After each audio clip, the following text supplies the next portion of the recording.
పేద ప్రజల అలాగే పేద విద్యార్థుల ఉసురు పోసుకుంటున్నాడు చంద్రబాబు నాయుడు. వాళ్ళకి ఫీజు రియంబర్స్మెంట్ ఇవ్వకుండా ఆ పేద విద్యార్థుల తరపున మేము పోరాడతామని చెప్పి జనవరి 3వ తారీఖు ఒకసారి స్టేట్మెంట్ ఇచ్చారు. జనవరి 3న ఫీజు బై పోరన్నారు. తర్వాత చూస్తే గనక జనవరి 29కి మార్చారు. దాని తర్వాత ఫిబ్రవరి 5కు మార్చారు. ఇప్పుడు మార్చి 12కు మార్చారు. ఇది ఫీజుపై పోరంటారా, లేదంటే గనక మార్పుపై పోరు అనుకోవచ్చు అంటారా? ఒక్క విషయం చెబుతున్నా సార్, నిజంగా పేద ప్రజల మీద ప్రేమ ఉన్న నాయకుడు అయితే ఎవడు ఆగడండి. నా కూతురు పుట్టినరోజు ఉంది, నా పెళ్ళాం పుట్టినరోజు ఉంది, మా అమ్మ చచ్చిన రోజు ఉంది, ఈ తిక్కలు నా కొడుకు కాకపోతే ఏది వాడు బయటకు వచ్చే రమ్మానండి బయటికి. ఏం తెలుసు అసలు పేద ప్రజలకు ఏం చేయాలో తెలియదు. అతనికి ఏం తెలుసు అంటే అప్పు తెచ్చుకోవడం, ఆయన ఖజానాలు దోసుకోవడం, అంతే. వేరే విషయం తెలియదు. అతన్ని నమ్మి ఇంకా ప్రజలు ఎల్లకాలం ఉంటారు. మళ్ళీ ఈ మధ్య ఇదొకటి కొత్త మాలు పెట్టాడు, ఈ మధ్యలోనే ఎలక్షన్ వస్తే నేనే గెలుస్తానని. దమ్ముంటే ఈ 11 కాదు, ఈ తడవ 1తోనే అయిపోతాడు. దమ్ముంటే రమ్మానండి, ప్రజల మధ్యలో రమ్మానండి. ఇంకొకటి సార్, నీకు సెక్యూరిటీ ఉంది కదా, ఒక్కడే సెక్యూరిటీకి ఎందుకు అడిగా? ఇంగ్లాండ్కి ఒక్కడే ఎందుకు తీసుకెళ్ళావు అంటే గవర్నమెంట్ సొమ్ము అయితే 10 మందిని తీసుకెళ్తావా? నీ సొంత సొమ్ము అయితే ఒక్కటి తీసుకెళ్తావా? ఎవరి సొమ్ము అండి ఇది? ప్రజల సొమ్ము నాశనం చేసావు. ఇంకొకటి, నీ ఇంటి చుట్టూతో బారికేడ్లు కట్టు, మళ్ళీ ఒక మూల ఏదో ఈశాన్య మూల బొంగు బొషారు అని మళ్ళీ తీపిస్తున్నావు. ఎవడి సొమ్ము ఇది? అసలు ఎవడైనా అండి, ఒక్క విషయం, నిజంగా ఇతను ప్రజల మీద అభిమానం గల నాయకుడు అయితే ఇల్లు గృహప్రవేశం చేసేటప్పుడు అన్ని పనులు అయిపోతాయి కదా, అయిపోతాయి. ఏ ఇల్లు అయినా అయిపోతాయి. మరి గవర్నమెంట్ సొమ్ము ఎందుకు తీసుకున్నాడు? ఏసీలు కానీ వైరింగ్ కానీ, అసలు వైరింగ్ లేకుండా ఇల్లు ఎవడైనా గృహప్రవేశం చేస్తాడా? ఎవడైనా సరే వైరింగ్ అనేది లేకుండా ఇళ్ళలో గృహప్రవేశానికి వెళ్తాడా? అంటే సీఎం సెక్యూరిటీ కోసం ఒక 70 లక్షలు ఖర్చు పెట్టి బుల్లెట్ ప్రూఫ్ కిటికీలు పెట్టుకున్నాడండి, అది కూడా తప్పంటారా? ఏడ బుల్లెట్ ప్రూఫ్ అండి, ఏడ బుల్లెట్ ప్రూఫ్? సరే, నువ్వు సీఎంవి, నువ్వు ప్రజలకు మంచి చేస్తున్నావు, నీకు ఆ భయం ఎందుకు? ఆ పక్క అపార్ట్మెంట్లో వాళ్ళ బయటకు రానియకుండా గేట్లు పెట్టి, రోడ్డు మీద గేట్లు పెట్టి, ఎవరి సొమ్ము అండి? ఎవరి సొమ్ము? ఈ 10 లక్షల కోట్లు అప్పు చేసిపోయావు. ఇవాళ రాష్ట్రం దరిద్రం అయిపోయింది. ఈ 10 లక్షల కోట్లు కట్టాలంటే 14 సంవత్సరాలు సీఎం చేసి చంద్రబాబు నాయుడు గారే అల్లాడిపోతున్నాడు. మళ్ళీ రేపు నువ్వు వచ్చావు అనుకో, ఆంధ్రప్రదేశ్ తాగడ పెడతావు.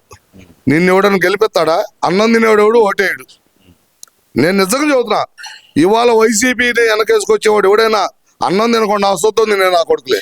తప్పు ఎవరి అభిమానం వాళ్ళకు ఉండొచ్చు. అభిమానం ఉండొచ్చండి, ఆంధ్రప్రదేశ్ మీద అభిమానం ఉండాలా, భారతదేశం మీద అభిమానం ఉండాలా. అసొత్తం తినే వాళ్ళకే అభిమానం లేదు. ఎందువల్ల అంటారు? ఇక్కడ ప్రధానంగా చూసుకుంటే కనుక ఆయన చెప్తున్న దాంట్లో తప్పే ఉంది.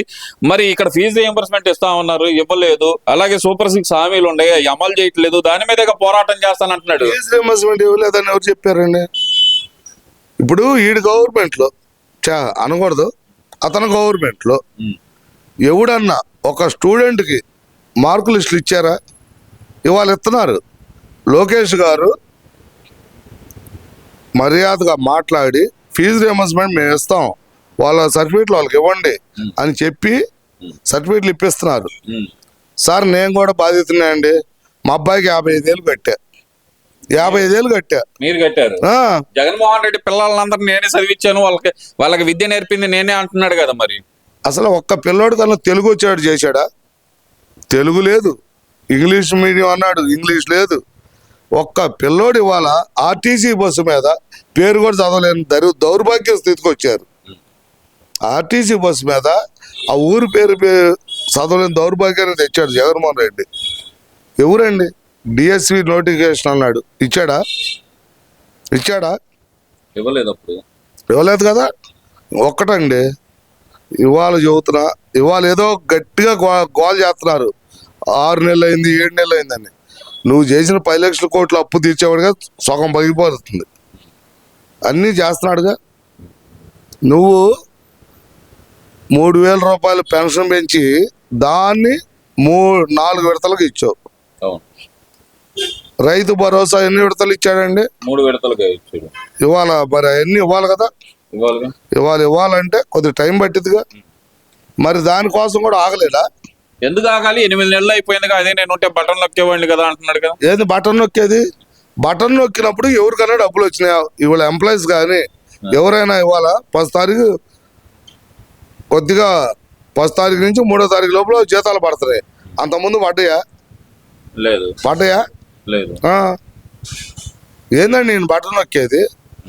ఎవరి సొమ్ము అండి బటన్ నొక్కేది? ప్రజల సొమ్ము.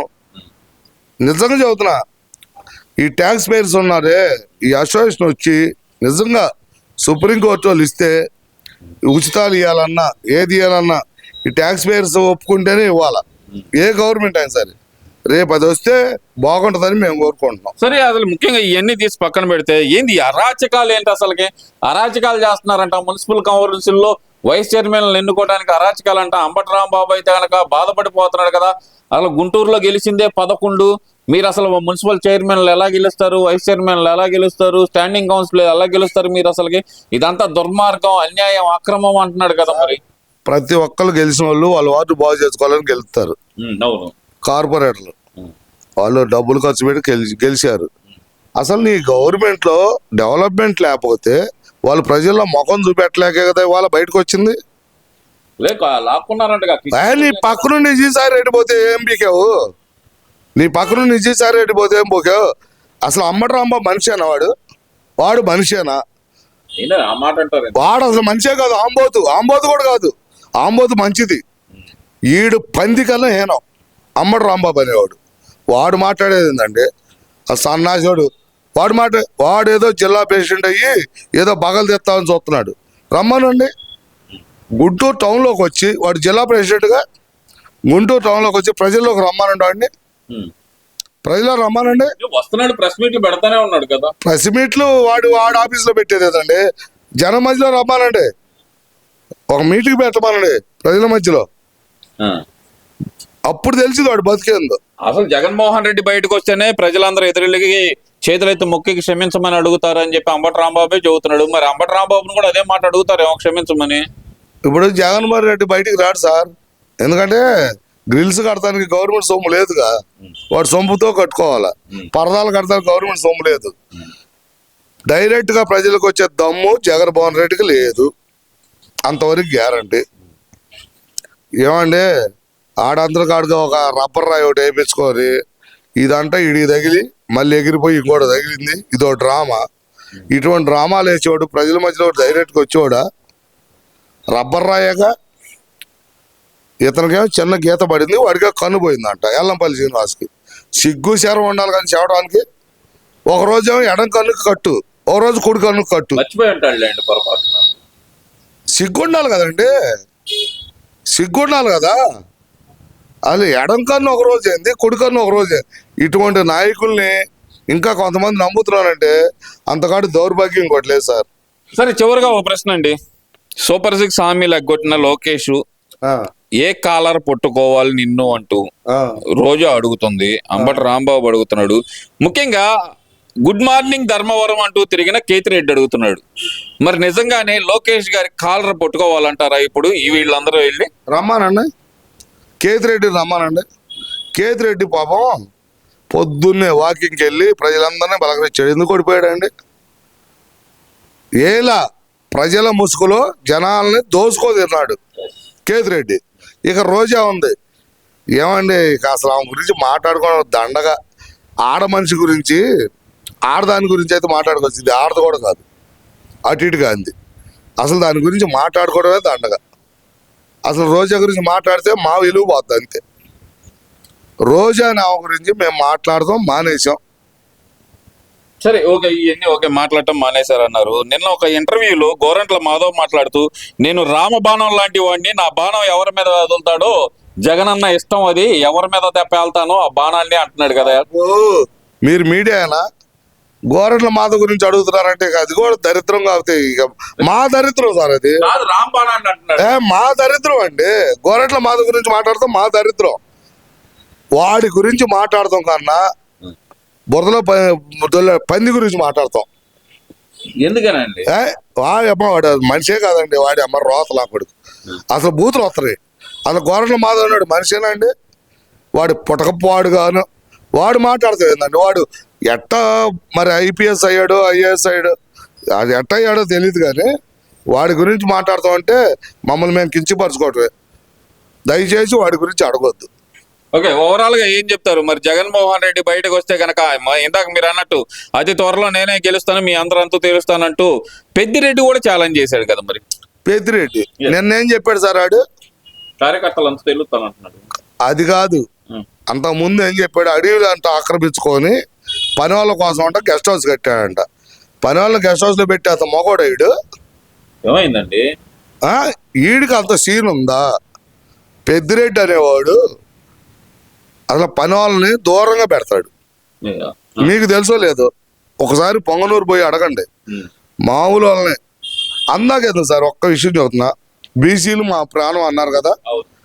మరి గౌడ కార్మికులకి చంద్రబాబు గారు 60 వైన్ షాపులు ఇచ్చాడు. మీరు కోర్టుకు ఎందుకు వెళ్ళారు? కోర్టుకు ఎందుకు వెళ్ళారు చెప్పానండి. ప్రజల మధ్యకి వచ్చి చెప్పానండి. జగన్మోహన్ రెడ్డిని ప్రజల మధ్యకి వచ్చి చెప్పానండి. గౌడ కార్మికులకు ఇచ్చిన షాపుల మీద మీరు కోర్టుకు ఎందుకు వెళ్ళారు? బీసీల మీద ప్రేమ ఉంది కదా మీకు, ఎందుకు వెళ్ళారు? Valuable point sir. ఒక్కటే సార్, బీసీలు లేదు, ఎస్సీలు లేదు. వీళ్ళకి కావాల్సింది ఏంటంటే వీళ్ళ సంపాదన. ఎస్సీలు మా మేనమామలు, బీసీలు మా బాబాయిలు, ఇవన్నీ పిచ్చి మాటలండి. అయితే బయటకు వచ్చేది లేదంటారు జగన్మోహన్ రెడ్డి. జగన్మోహన్ రెడ్డి గెలుస్తూ అంటూ జరిగితే ఆంధ్రప్రదేశ్లో మర్చిపోతారు ప్రజలు.